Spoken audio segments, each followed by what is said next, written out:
Vai lá, gravando. O assunto agora no Momento CVJ é a Lei Orçamentária Anual de Joinville. O projeto da Lei Orçamentária Anual, a LOA, está em discussão na Comissão de Finanças e o relator é o vereador Jaime Evaristo, do PSC, que também preside a comissão. O orçamento para 2017 está previsto em cerca de 2,7 bilhões de reais. Isso representa 1,15% a mais do que do ano passado. Para conversar sobre este assunto, sobre a LOA, está aqui comigo o economista André Schneider. Tudo bem, André? Obrigado pela sua presença. Tudo bom, Eduardo? Primeiro, é um prazer estar aqui no Momento CVJ e, quando precisar, estamos aqui para a gente conversar um pouco sobre economia, sobre política. Ok, obrigado, André. André, para a gente começar e explicar direitinho ao nosso telespectador, para entender assim o que é a lei orçamentária. Bom, acho que para introduzir eu vou começar falando um pouco do orçamento. Okay. Então assim, falando de uma maneira mais básica, o que é um orçamento? O orçamento é um cronograma, é onde a gente consegue colocar as informações que a gente quer, as ações para o ano seguinte, para o período seguinte, e como essas ações vão ser feitas. Então a gente bota os planos, os valores e os prazos. Ou seja, isso é um orçamento. E falando um pouco da Lei Orçamentária Anual, o que é a Lei Orçamentária Anual? É uma lei onde o executivo, no caso a Prefeitura de Joinville, ela define o orçamento para o ano seguinte. Então, nada mais é do que o orçamento, um cronograma das ações, do quanto vai ser arrecadado, do quanto vai ser gasto e do que vai ser feito com o dinheiro público da cidade. André, e esse orçamento abrange tudo que vai ser arrecadado pelo município? Sim, abrange toda a estimativa do que vai ser arrecadado e fixa as despesas. Então, a gente tem uma estimativa de toda a receita para o ano seguinte e todas as despesas que a gente espera conseguir traçar para o ano seguinte. André, são 3 leis, né, que tratam o orçamento público, correto? Qual é a diferença entre elas? Bom, a gente tem 3 leis, como você disse. Tem uma delas é o Plano Plurianual. O que é o Plano Plurianual? É uma lei onde eles pegam todas as diretrizes que são traçadas no Plano de Diretrizes. E essas diretrizes são organizadas para fazer um planejamento nos 4 anos de gestão, começando do segundo ano de uma gestão até o primeiro ano da gestão seguinte. Ou seja, é um plano de médio e longo prazo que traça as prioridades para a cidade, ou para o estado, ou para o país. Perfeito. Falando um pouco da LDO, que são as leis das diretrizes orçamentárias, ela traça quais são as diretrizes para o ano seguinte.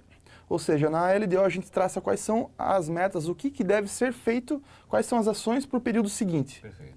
E falando um pouco da LOA, que é o que nós estamos discutindo agora, a Lei Orçamentária Anual, a LOA ela pega as diretrizes traçadas no Plano Plurianual e na lei das diretrizes orçamentárias e faz um planejamento, faz um cronograma, um orçamento para a gente conseguir aplicar esse organograma.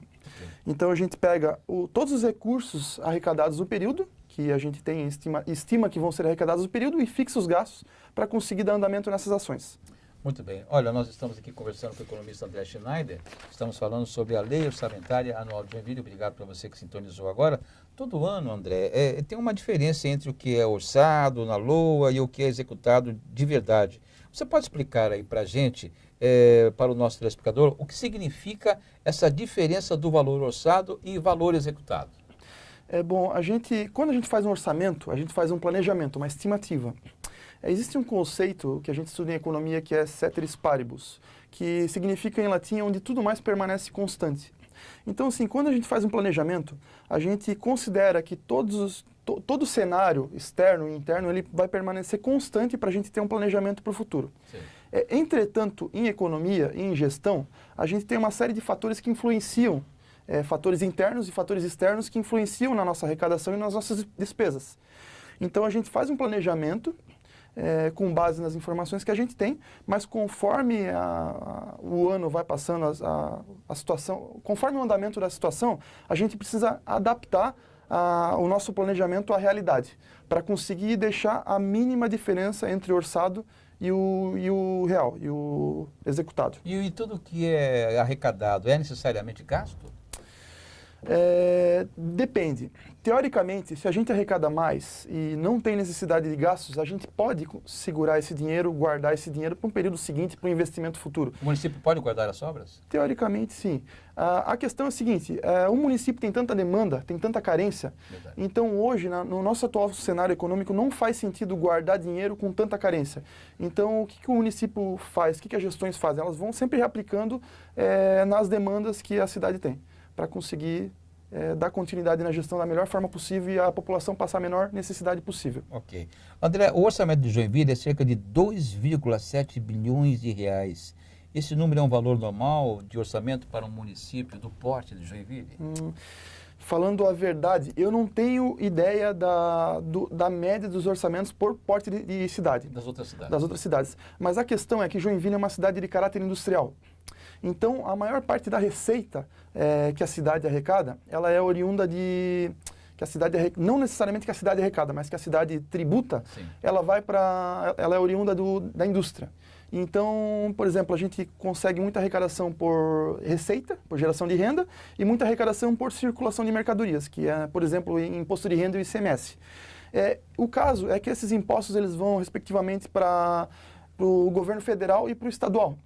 E só parte desse valor tributado volta para o município através dos repasses. Uhum. Então, alguns exemplos dos impostos que são arrecadados em Joinville e ficam em Joinville são, por exemplo, o IPTU ou o ISS. Então, o que é interessante? Seria interessante para Joinville melhorar a economia de serviços para conseguir manter maior tributação na cidade para a gente conseguir aumentar a arrecadação. Para não ficar tão refém em relação a essa questão de ser uma cidade industrial. Exatamente. Né? Ok. André, eu queria agradecer muito a sua participação aqui no Momento CVJ. Sempre quando a gente precisar, a gente vai incomodá-lo e trazer aqui para poder esclarecer os nossos telespectadores. Tá bom, André? É um prazer, Eduardo. Mais uma vez, obrigado pela participação.